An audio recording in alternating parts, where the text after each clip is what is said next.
भी रिप्लेसमेंट का ही भाग हो जाता है। आपको एक यहाँ पर गलत चीज को सही चीज से रिप्लेस करना होता है, तो यहाँ पर क्या होगा, जैसे सीपीयू का ये सवाल देखिए आपके सामने, 45 संख्याओं का औसत 39 पाया गया, यहाँ पर इतनी संख्याएं हैं और इनका औसत इतना पाया गया। बाद में यहाँ पता चला कि संख्या 65 को गलती से 56 पढ़ लिया गया था, दी गई संख्याओं का सही औसत क्या होगा।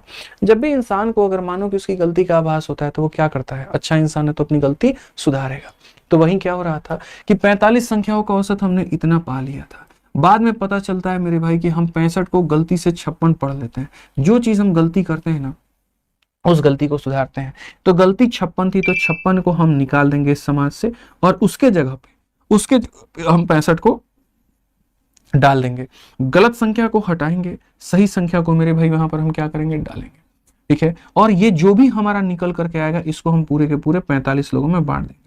अभी मैंने आपको पढ़ाया था कि मेरे भाई जो भी हमारा इंक्रीज होगा, जो भी हमारा डिक्रीज होगा, ये डिपेंड करेगा सारे डेविएशन को तुम जो है टोटल लोगों में बांट दो। तो जो डेविएशन है वो क्या है, 56 घटाना है 65 जोड़ना है, ये डेविएशन है।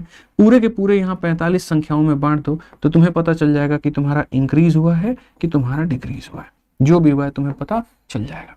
अगर आप देखते हो मेरे भाई यहाँ पर 56 में से आप इसको घटाओगे तो मेरे भाई ये आ जाएगा 9/45।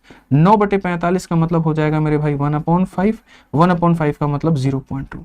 0.2 तो हमारी वैल्यू क्या करेगी, इंक्रीज करेगी, और वैल्यू इंक्रीज करेगी तो जहां हमारा औसत इतना पाया गया, सुधारने के बाद में बढ़त हो जाएगी, और बढ़त हो जाएगी तो हमारा औसत कितना होगा, 39.2। कौन सा ऑप्शन है भैया, तो डी फॉर देवसेना। कौन सा ऑप्शन है, तो मेरे भाई डी फॉर देवसेना। एकदम सरल सी बात है, अपने गलती को सुधारा, माइनस किया, सही संख्या को जोड़ा, सभी लोगों में बांट दिया, तो यहाँ पर इतने का इंक्रीज हो गया, आंसर हमारा कितना होगा। एक और क्वेश्चन हम तुम्हें दिखाते हैं, देखो। संस्कृत की एक कक्षा परीक्षा में अन्वेषा के अंक गलती से इतने के बजाय इतना दर्ज कर दिया गया था, ये गलत संख्या है। गलत संख्या को मेरे भाई माइनस करो और सही संख्या को यहाँ पर जो है वो ऐड करो।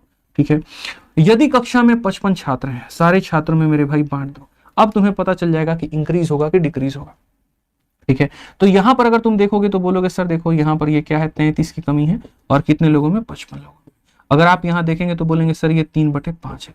3/5 का मतलब सर ये माइनस है, तो माइनस 0.6, यानी इतने की कमी होगी। तो कहा गया इस टाइपिंग त्रुटि के कारण संस्कृत में कक्षा के औसत अंक की कितनी वृद्धि हुई है। तो मेरे भाई वृद्धि हुई है कि कमी हुई है।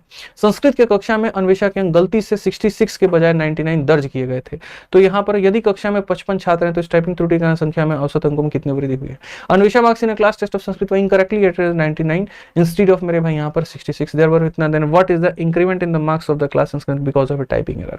टाइपिंग एरर के कारण इंक्रीमेंट कितने की हो गई थी, अगर हमसे यहाँ पर ये पूछे तो हम बोलेंगे 0.6। ऑप्शन नंबर क्या होगा, डी।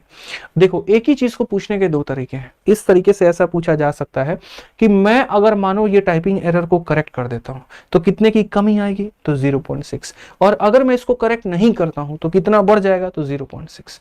समझ रहे हो बात को लेकर के। ओवरऑल एरर जो आया है वो 0.6 का आया है मेरे भाई, आप इस बात को समझो।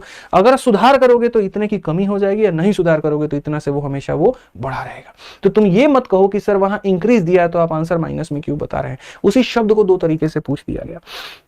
या तो ऐसा किया होगा था कि उसको सुधारने के बाद में कमी कितने की आएगी, तो इतना, और नहीं सुधारोगे तो हमेशा से इतना बढ़ा रहेगा।